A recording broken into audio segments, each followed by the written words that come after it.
Like, subscribe, comment, all that good stuff. Help promote and rank up my channel. So we're going to be reviewing Batman The Long Halloween Part 1. And I was really debating whether or not I should review this with how soon the Part 2 comes out after. I know there's not much interest in the DC animated films in comparison to like live action, but I've always loved the world of DC animation since falling in love and growing up with the 90s animated series. I've always been looking for something to match it, compare to it, or surpass it. Since the Bruce Timm days where he built the entire universe with the original 90s animated series, went on to Superman, Justice League Unlimited.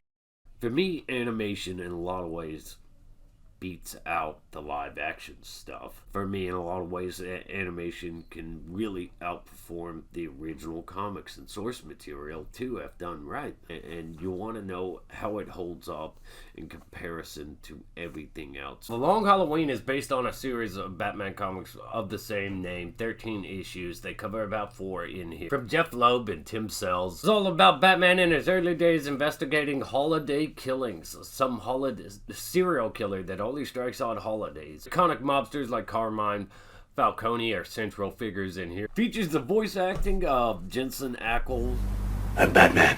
Troy Baker as Joker, Naya Rivera, which has sadly passed away, as Catwoman. Well, there are some fun action sequences in a chase between the Bat and the Cat. Naya Rivera is a treasure as the voice of Catwoman here. And her costume here, though a departure, lines up more with the 90s animated look, more so, and just fits in the animated style more honestly than the costume from the source material. This is a slow burn focused heavily on duality, the troublesome, stressful toll these jobs take on all our major characters, from Harvey Dent with his wife Gilda, to Jim Gordon, Carmine, and Alberto. The strain these relationships are under, it's really compelling to see it from that angle, rather than just another Batman kicking the crap out of everybody type story. I really enjoyed the animation in here compared to a lot of the other DC stuff they do. This feels more darker, more real, more in line with the story it's trying to tell, and the mystery of it all keeps you guessing. This is Batman in his early days, so he's not the world's greatest detective. There's a point where he's chasing Catwoman and he's getting bested. His equipment is slowing him down. She points that out. There are points in here that really highlight that he just doesn't have a grip on what it means to be a detective yet. Some of that stuff is really great because you get to see Batman when he's not in his prime, when he's not at like god level legendary status. It's really interesting to see that struggle. A couple of my favorite scenes in this movie: Jim Gordon at home with little Barbara Gordon putting a police hat on her, but has to disappoint his daughter and go back to work rather than be there with them and the family. There's just these moments like on the rooftop, Jim Gordon talking about crossing lines. They need to go outside of the law.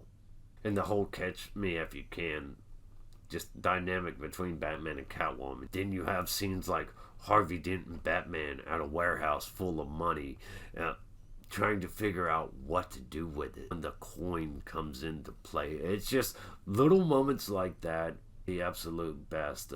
My favorite scene in this whole movie, though, the visit to Calendar Man. This guy is so cold, mysterious, and creepy, and just the little pauses he does in between dialogue really help sell it, amplify that. The negatives on this for me: Jensen Ackles as Batman, Dean Winchester. Guys, great. I'm very familiar with him, but because I'm so familiar with him, it's a little off-putting him as Batman, because you can hear him as Jensen Ackles as Batman, not like Kevin Conroy doing Batman. There's nothing done to his voice to disguise it or anything. It's just straightforward Dean Winchester taking up the mantle of the Bat. I'm Batman. He was better in Under the Red Hood. There's some pretty stiff or just really subtle body movements, body language. It's not very expressive when delivering dialogue. It makes the animation feel really restrained.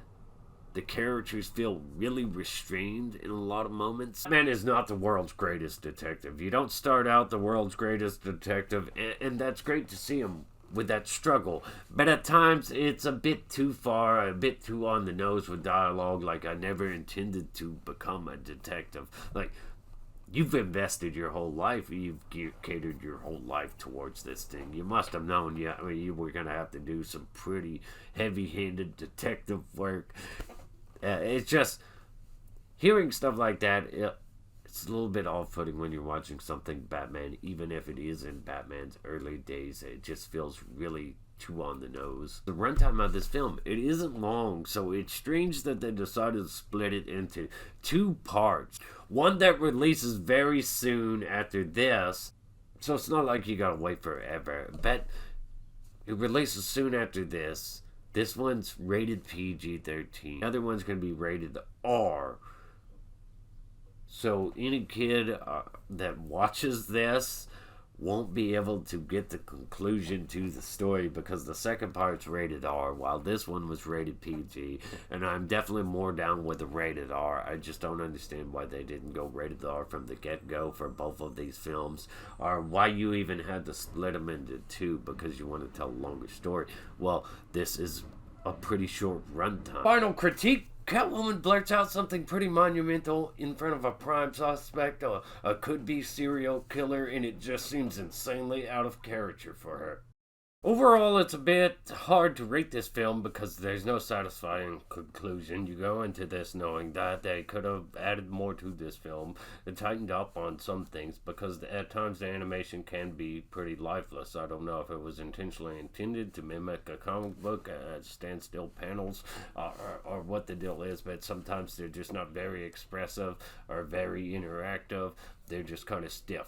So I would just rate this a 5 out of 10. It's respectful to the source, and it's an interesting thing to see, to watch, but there's no satisfying conclusion. It goes nowhere. If it were a standalone movie with no second part, it would be a disappointment, because it's tied to the existence of another film, that film determines the outcome of all this. It's just a little bit weird that they split it into two parts and packaged it under different ratings when it should have just been one solid long film. You could have done a 3-hour film. You released it straight up on like DVD anyway, so what's the problem here, man? But anyways, I give it a 5 out of 10. Let me know your thoughts and opinions. If you've seen it, like, subscribe, share, comment, all that good stuff. Stay awesome. Rock on.